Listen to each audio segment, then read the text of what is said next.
So just open up a binder to find some of the most beautiful cards Pokemon Company has ever made. Holy shit. Hey everyone, it's Motomon, and today we're going to be checking out this H-Town, what's it called? H-Town Cards Collectables. So this is an event that's going to have mostly Pokemon cards and some baseball and collectibles, just like the name, all in Houston.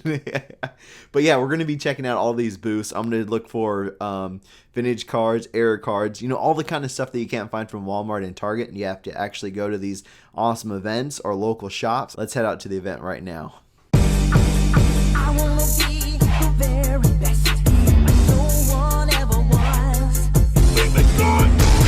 Them is my real test. To train them is my cause. I will travel across the land. All right, so here we are at the event. So many booths. This makes me feel so good just knowing all the amazing things I'm probably going to see in the moments to come. And look at the baby stroller has like all the starter Pokemon. That's so amazing. That is the Mimikyu. I'm just going to pause it right here.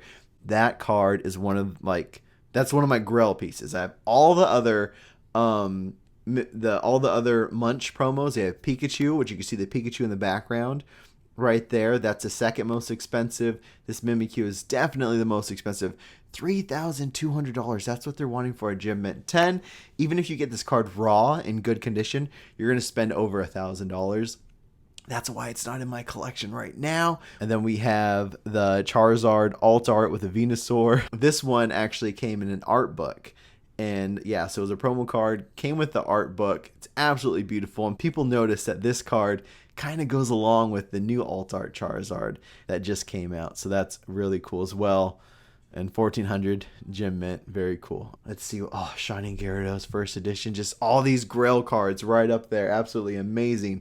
Umbreon alt art at a 10, Scyther, Lugia at an 8. Again, that Lucky Stadium card right there. If you're going to collect all the WotC, that's Wizard of the Coast promo cards, those are the first promo cards that came out in English, you'll notice that this is the most expensive card in that set. So $500 for an 8, that might actually be kind of a good deal. I would try to find a lightly played, moderately played one raw if you want to finish that collection. But that's that one card. I remember when I first started collecting too, I think it was just going for like $100, like 80 or $100. That would have been so awesome to get back. Oh, Gengar alt art at a 10. There's a Charizard. First edition Pikachus. Man, those are those Grails again. This is the first booth. And I'm already seeing all these amazing things. It's just absolutely incredible. Shining Umbreon at a CGC. Japanese Charizard 25th anniversary. Marnie's Pride. These cards. Another Scyther. Alternate art evolutions. And there's that Dragonite. I had to get that Dragonite. Some baseball cards. I gotta say though, I think I'm seeing a lot more Pokemon than baseball, and I really like it. These look like a lot of modern. There's some E-Series stuff in there, but some Shining cards, some 25th anniversary celebrations. That Gyarados, $30. Not bad for that Gyarados. Alternate arts, some hyper rares. Good bunch of Charizards right there. $275. That's probably a Japanese base. Okay, $5 cards. I'm down for some $5 cards any day if we find something cool. Like right there, an E-Series Doduo verse, $5. That's kind of cool. We got some promo Charizards. I think that's one of like the most. Now check these out. These are Surfing Pikachus. There's a lot of different types of Surfing Pikachus. If you get the one with Mount Fuji in the background, I have that one. It is worth a lot. I want to say close to $100.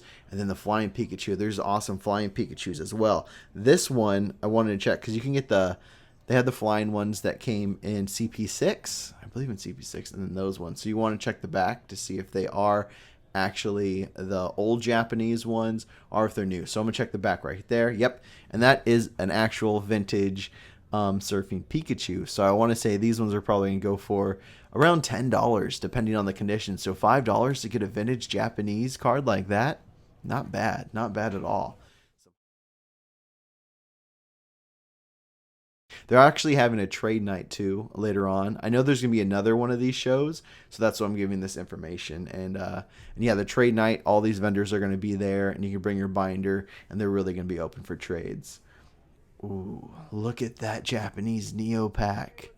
Man, I wish I had that. And that's a Victory Cup card. So Battle Road, 3rd place. A lot of people are liking these, especially like the Logan Paul video that he just put out when he got his Pikachu Illustrator card.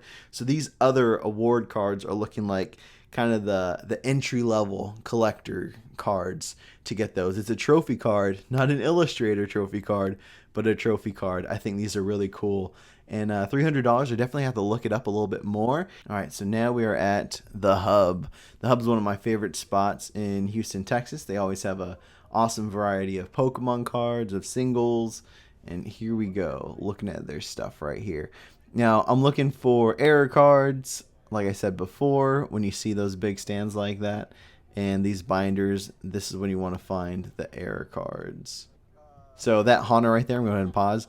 That Fossil Haunter, I found an error before where they had like the ink blot. That one doesn't look like it has it, but they come in like varieties of error. Like sometimes it's really light and sometimes it's like really noticeable. So that's one of the easy ones to find. We also see a Dark Persian right there with the 60 HP. A really big error is not having the 60 HP. So that'll be awesome. We found that. That Kangaskhan and the Wigglytuff's actually a base set too. But if we look at that Kangaskhan, it's a jungle. If you know your jungle set, you can look for the missing symbol jungles, and that can be worth a little bit more if they don't have it labeled correctly. So those are some cool errors. Oh, just a whole bunch of beautiful, beautiful holos.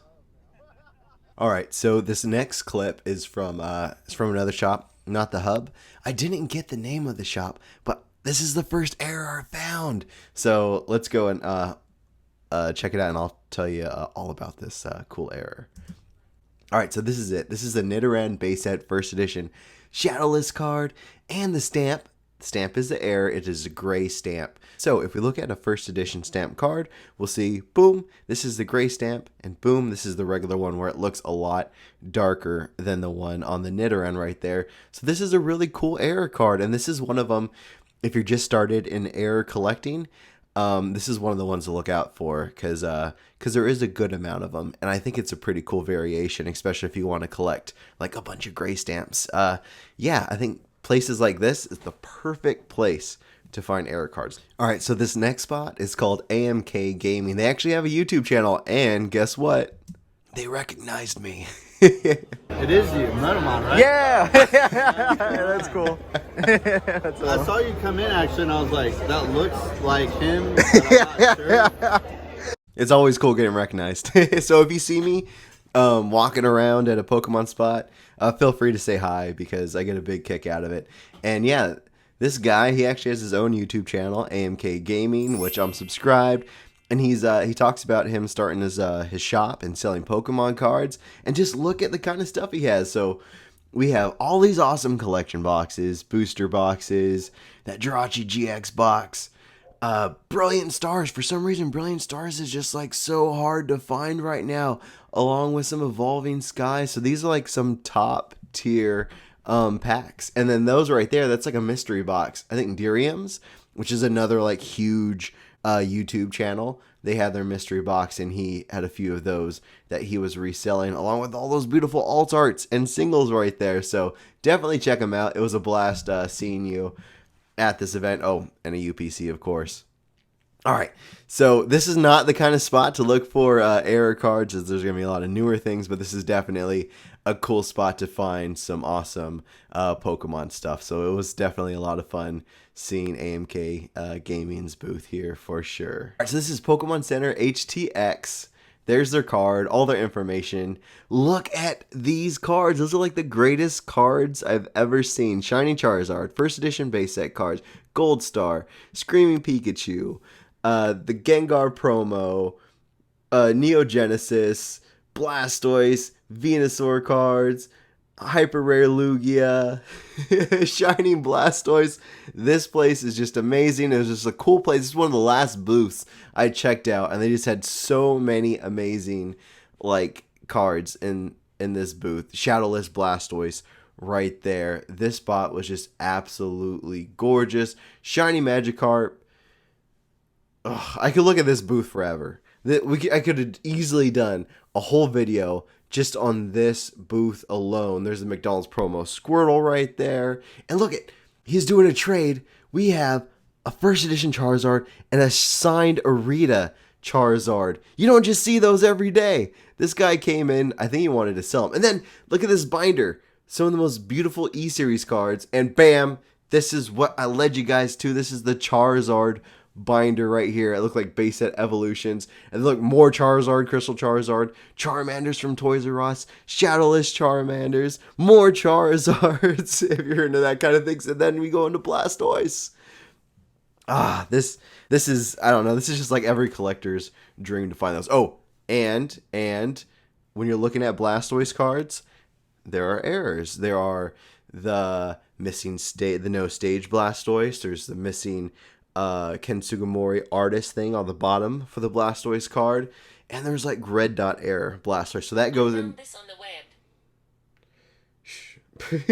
web.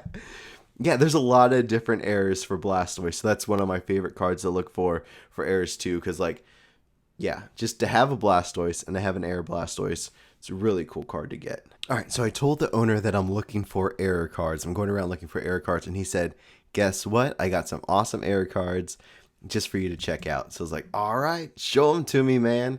And this is what he busted out. Look at that. So that Electrode right there, that is a missing jungle symbol Electrode, missing jungle symbol Pidgeot, missing jungle symbol Jolteon, missing jungle symbol Vileplume, missing jungle symbol Kangaskhan. Those are all jungle error cards graded by CGC. Super cool. That's what I said we were looking for earlier. And remember those because now we're going to the next spot, Smash Cafe, another Houston shop. Look at that Game Boy Color right there, Pokemon Game Boy Color. You know they're gonna have some cool stuff if they got that Game Boy Color. Ancient Mew, always look to see if you can find the Nintendo, because that's a cool little error. Ancient Mew, that one is not that error, and you can see that jungle symbol on the Kangaskhan, so that's not an error either. Looking out for these errors. They had a binder, and look what we found right there up top, that Flareon. That's a missing symbol Flareon next to that Jolteon and Vaporeon. Both of them have the symbol. The Flareon does not. I pointed out. I asked him if I could take a look at it. So, yeah, there it is. No symbol. The back looks pretty clean. It's not a mint condition card, but it's a cool error. Got it for $20. So that was a really cool find. That's our error card right there. Now check this spot out. This is these guys. They do openings on Twitch and they specialize in Japanese cards. I absolutely love Japanese Pokemon cards. So we got to talk a lot about Japanese and just why they're superior to English cards in just about every single way. All right. Well, thank you guys so much for watching. I hope you enjoyed the video. Don't forget to like it, comment your favorite error card, and subscribe if you want to see more videos like this. I'm going to try to put more videos of me going out in town, checking out local card shops, looking for error cards, looking for just like cool cards you don't see every day. So I hope you have a wonderful day, wonderful weekend. See you later. Bye.